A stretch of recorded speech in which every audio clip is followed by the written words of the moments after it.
Shalom and welcome to Rally Point. I'm going to post a video about what that actually means, but this won't be it. Today we're going to talk about something a little more serious than roller skating. Something that I hold very near and dear to my heart, and that's anything to do with the scriptures. So today we're going to talk about truth, gossip, and accountability within the body. Or actually, the lack of accountability within the body of Messiah. In today's congregational culture, especially among those pursuing Torah, we often hear the word lashon hara, or evil speech. It's used to discourage speaking negatively about others, while the Torah is very clear about guarding our tongues in Leviticus 19:16, Proverbs 18:21, and James 3:5-10. It is equally clear that we are called to expose darkness, warn others, and judge righteously. Ephesians 5:11, Matthew 7:1-5, and John 7:24. But a dangerous trend has emerged. Leaders are using the fear of gossip to silence legitimate concerns. In essence, they are weaponizing the word lashon hara. There are teachers who boldly proclaim from the pulpit that anything spoken about their leadership or congregation that sounds even slightly negative is gossip. This tactic does two things. First, it silences the hurting. The people begin to feel that sharing their experiences, even ones involving abuse, manipulation, or mishandled correction, would be sinning. Second, it protects the image of the leader.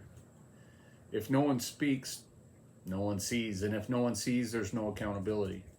Many remain silent for years, fearful of being labeled divisive, bitter, or worse, practicing lashon hara against the anointed.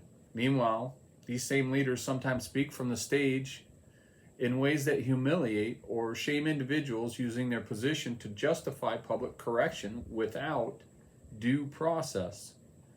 This is not the heart of Torah. Let's give a modern example.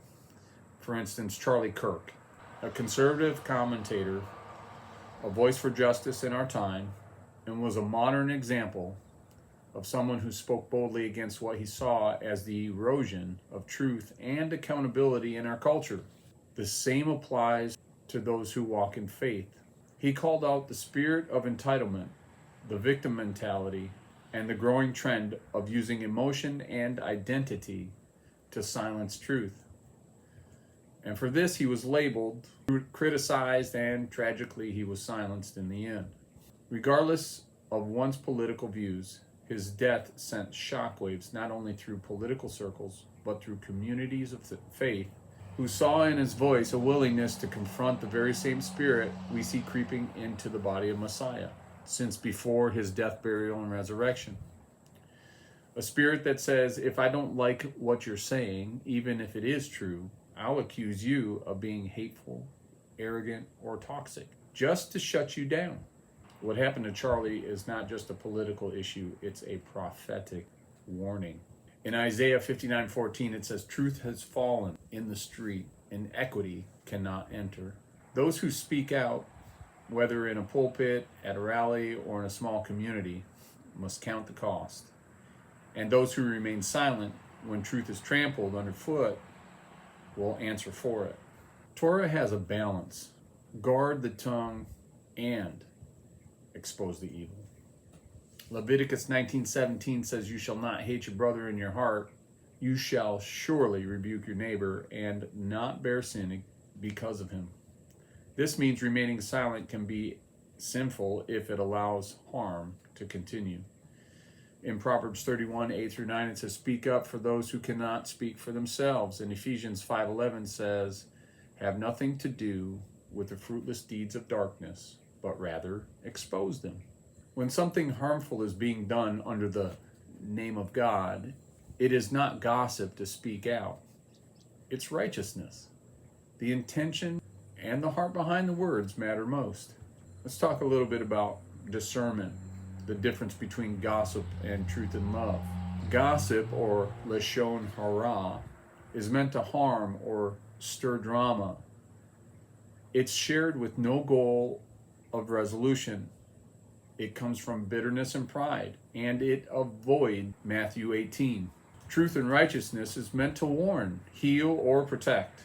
It's shared with an invitation to restore or correct. And it comes from love for truth and community. And most importantly, it follows the biblical pattern for confronting issues within the body. Leaders who quote Lashon Hara laws to their members must themselves be above reproach. 1 Timothy 3:2. When they speak from the pulpit in a way that humiliates, slanders, or mocks individuals, even without naming names, they're guilty of the very evil they are trying to condemn. Yeshua warns of this hypocrisy in Matthew 23:3-4. They say and do not do, for they bind heavy burdens, but they themselves will not move them with one of their fingers. The true spirit of Torah calls for both truth and humility, correction and compassion, honor and honesty. In conclusion, the truth sets us free.